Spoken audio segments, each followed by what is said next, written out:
Hi everyone, it's Sue and welcome back to Discovering the Art of Living. Now if you're new to my channel, click on the subscribe button below as well as the bell icon to be notified when I upload new content. So last time I repurposed another Easter Bunny sign to make a really cute St. Patrick's Day farmhouse decor item. So if you missed that video, click on the link above and that will take you to the tutorial. So this is the fourth video in my Easter egg hunt series. Not sure what that is? Click on the link above and that will explain it in more detail. But basically, keep an eye out during this video for a little Easter egg that will pop across the screen with a letter on it and write the letter down. You never know what might come of it.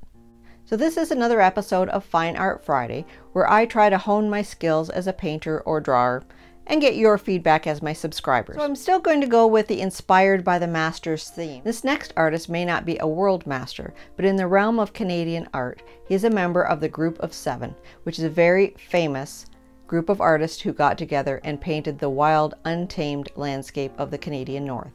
So I am going to try to recreate this beautiful Franklin Carmichael painting using acrylics. So if you're ready to see how I make out, let's get started. So I apologize, I lost the first couple of minutes of me starting this painting, but I'm just going to play some beautiful music. You can sit back, relax, and watch the painting unfold. And if you like it, give it a thumbs up. And in the comment section below, let me know if there's any other famous paintings you would like to see me try to recreate. Enjoy.